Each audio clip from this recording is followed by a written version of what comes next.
And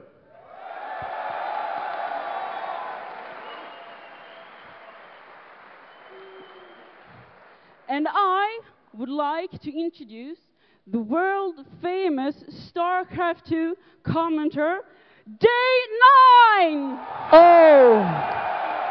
Welcome, welcome, ladies and gentlemen. Thank you. Welcome to the DreamHack SteelSeries LAN 2010. Oh, it's okay. I have my own personal built-in microphone. And to be honest, I could probably yell loud enough anyways. We've had an amazing tournament with results no one would have expected. All the players from the top teams like Liquid knocked out. The invited Korean players knocked out, and only 2 men remain from MouzSports. Let's give a cheer for our first finalist, Nama!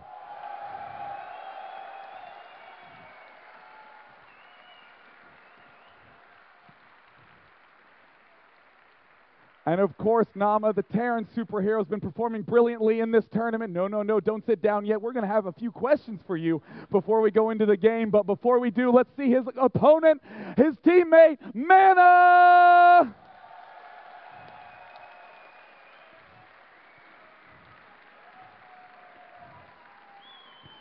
These 2 players have battled it out against 32 of the top StarCraft 2 players in the world, playing brilliantly, and it all comes down to one best of 5. It is a 205,000 kroner prize pool with 100,000 going to first place. Let us ask Nama, what was the hardest match leading into this tournament?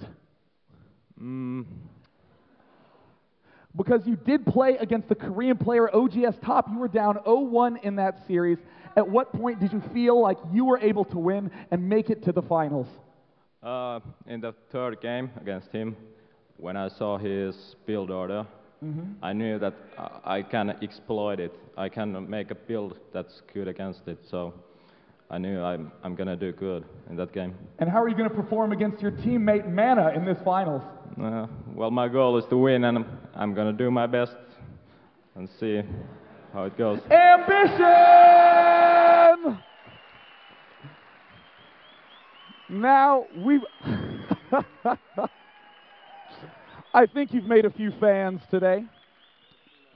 Now, Mana, we have to ask. You came to this tournament not as an invited player, not as a qualified player, just came to the BYOC. What were your expectations coming into this tournament? Thanks. When I was going here, I was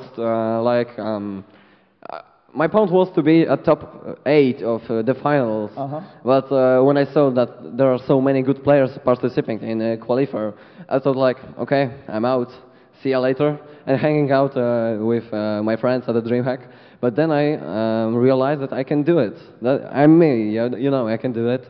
And when I qualified, I played so well. And when I qualified, I realized that I get to the lucky group. I wanted to do to grab G, and I did my best, and I came here. Now we have to ask to Mana. The real miracle story in this tournament just came with computer in hand and nothing else, no knowledge of what laid before him. How do you think you're going to perform at the finals on the big stage? I'm a little bit nervous because of the audience, but they're cheering for me, so thank you so much for... So, without any further ado, players, please shake hands. Nama, please shake your opponent's hand. The 2 teammates from Team MouzSports. Take a seat, players. We are going directly into the finals, and let us not forget about the other star of the show, the other co-commentator, Apollo. Hello and welcome to the grand finals of the StarCraft 2 tournament here in DreamHack, sponsored by SteelSeries. Wow, what a great interviews by players, and just like to extend the applause to Day9. Please raise your hand to Day9. He's been fantastic throughout the entire event.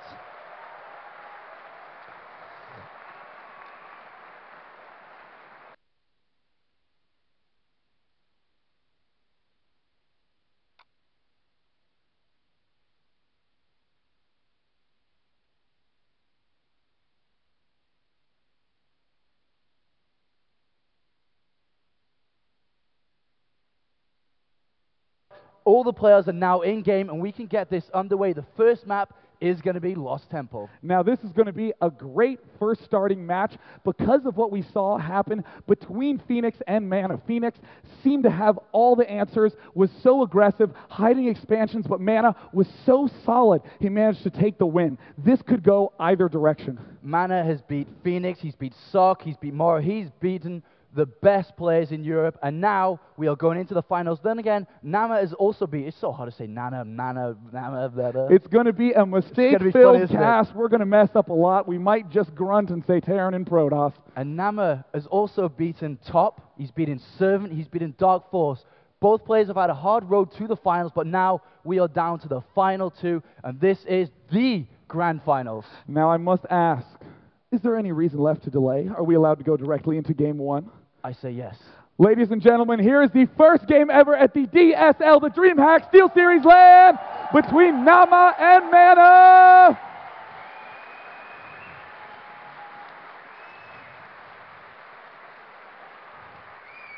Your host.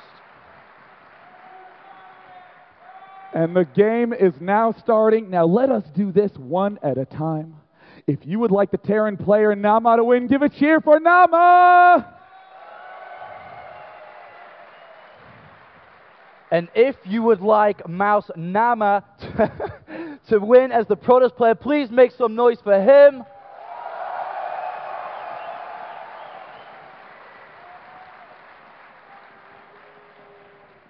And we are almost loaded into game one. Come on, little computer, don't make us wait. There we are.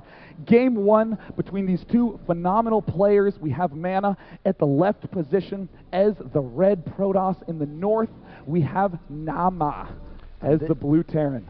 And it looks like Nama can hear us. We're just going to pretend that his English isn't very good and just continue with the commentary. Maybe if we speak really fast, you won't quite understand what we say. Man has telling him to turn up the music. To which Nama says, Okaz. Okaz, Swedish keyboard. All right, fantastic.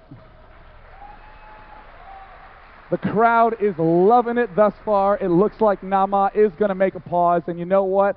I have deep respect for players in the StarCraft community because of how honorable they are. A lot of times, in many other circumstances, players would just use that to their advantage. But no, Nama wants us to know that he will not take any unfair advantage in this series. Both players being from the same team, utmost respect for each other, although that will not deteriorate their anger to each other within the game. They will want to take down first place. Each of them nerd-killing each other. 100,000 krona. Yes, that is my favorite part about the prize pool, that the currency is the funnest to say of all currencies. It is the kroners. The kroners. There's 100,000 of the kroners on the line. And that's a lot of money. How much exactly is that in dollars? 14,000 and change in U.S. American dollars. I mean, seriously, there is a lot on the line. One of the largest prize pools for any tournament. Big shout out to Steel Series for helping to make this tournament possible. It is actually the largest prize pool outside of Korea that any tournament has seen, as you said. Thank you, Steel Series. Yes, Steel Series. And what better place for this tournament final to be in Sweden, DreamHack, with this amazing arena. Oh my God, it's so big. Yeah, and for any of you who are in the mood for some Steel Series gear, you can get some after the finals. We will have a raffle and be throwing boxes full of fantastic stuff at everyone who does want to stay for that raffle. In the meantime, it looks like Mana encouraging everyone to have fun once again and throwing a pylon down at the back of his base. And this is trademark from Mana. We've seen it throughout the entire series, especially when he played against Phoenix. He loves to wall off, as you've stated many times. He puts the pylon here, the gateway, a Cybernate's core, along with his simulator, and then later on the robotics facility will be there to completely wall off this area. A lot of times you'll see players throw structures down in seemingly random locations, but as we've gotten to see them play again and again and again, we've seen how meticulous and repetitive this is. This is the exact placement Mana has used in every Protoss game when he has spawned in that position, and now he is approaching the Xel'Naga Watchtower, and shortly he will see that his, oh no, he's scouting in the wrong direction. Yeah, I think the reason why he did this is because usually you see a lot of players scout a little bit earlier than this, and he is going to go, he's using the Xel'Naga towers to see if he can exactly see where the SCV is coming from. He doesn't see it, so he's going to move up here. The interesting thing is, which way will he scout after coming on this right-hand side of the base? We do see Mana has finished. The gas guys are immediately pumping probes into that assimilator. The gateway is now finished. Pylon en route. Meanwhile, in Naama's base, his barracks is finished. And again, uncharacteristic, he still is getting that SCV instead of the fast orbital command. I wonder why the choice is that. A lot of players do like to get it one SCV shorter than that, get the orbital command up, and we are going to see one Marine pumped out. Is he going to go for the tech lab? We've seen that a couple of times. Yes, he does put the tech lab down, and now look, he is moving with the probe. He realizes where his opponent is, and is going to go directly straight up. Will the Marine be able to intercept it, though? And it looks like, oh no, Naama cutting hard to the left. Oh, the probe's going to get the free scout, and it looks like a very unusual bunker contained by Naama. We haven't seen this in a very long time. It looks like Mana is not going to be able to spot it in the slightest. We now see that that barracks has finished. He can begin making Marauders, but no, instead favoring more Marines. The probe deciding to go ahead and take a few kills himself, and Naama hates probes. And then the Marine is on the way. The shells are out next, so I think what he wants to do, he's going to have to repair this, and the Zealot will come off. The second Marine should be on its way now. It is going to go into the bunker, and look, he's trying to slowly advance forward with these bunkers. Forces to cancel, but he's doing a lot of damage to the Zealot. The second Marine on the way, and I'm sure we are going to see a Marauder, and if he can get the Marauder down there, that's going to be extremely hard for him to defend. He's not paying attention to the Marine. It could possibly get taken out. No, it looks like he does retreat in time, and now the SCV is running to the far side. It does look like Mana is just going to walk right past. Oh no, he will be able to take out that last Marine. The Marine is going to fall, and it looks like Naama, his little contain is not going to work. He will unload the Marine and go ahead and try to just hero it up. The Lone Star Marine is going to, he does win the probe versus one. He does, and he's going to take down, is he going to get that other one? Yes, he gets two probes from that, and now MouzMana is cutting off any reinforcements, though he has to be super careful because these two Marauders that are advancing down now have the Congressive shells, so they are going to be as slow and take out the Stalker and Zealot quite easily. In the meantime, Mana is actually messing up his building placement a little bit. This is not as neat as it has been in the other games, but he's not used to this kind of pressure, and here's the crunch from Mana, gonna blast in from both sides, trying to rearrange, picking off that one SCV. The Zealot michaeling back to try to keep alive, but here comes two Marauders. And this is going to be pretty cool. He's got a dodge, then his Zealot hits. One Stalker goes down. Will he be able to get the other one? The Zealot about to go down the bunker in flames. And was he going to get this extra Stalker? Oh, he gets the Stalker as well. Very nice play by Naama, putting Mana under a lot of pressure. And then Naama is now salvaging the bunker, getting all of that extra minerals back. Very nice defense by Mana. There's the extra refinery going down, and Naama is now transitioning into his usual tank-heavy play, getting this factory down as quickly as possible. And I love this style by Naama, and especially because after the interview here, Mana was actually feeling a little bit nervous playing in front of this crowd, and when you put an aggressive build into a player that is feeling nervous, you can create so many mistakes from him. And especially with an awesome crowd like this, you guys cheer every 5 seconds. Thank you so much for your enthusiasm. And now a defensive bunker is being made in the base of Naama. What are we seeing though coming from him? We have the factory with the tech lab gone down. Also a very early engineering bay. This could be an early +1 upgrade. Oh, it looks like that probe getting a kill. That's revenge, man. He's revenging his two brother probes that died to that one Marine. And that other probe that got smashed up here on the mineral field. Either way, it looks like we do see the siege tank coming up. Now notice Naama, who usually is a very methodical player, plays long-term games, loves extending the game on until he has lots and lots of tanks. Instead is doing a heavy one-base play, 3 barracks, 1 factory, 1 starport. Naama wants to go for a quick win. Oh, and here he's trying to hide. He's got to try and kill this SCV before it sees the probe. I don't think it sees the probe at all. And now Mana will continue to build this Nexus.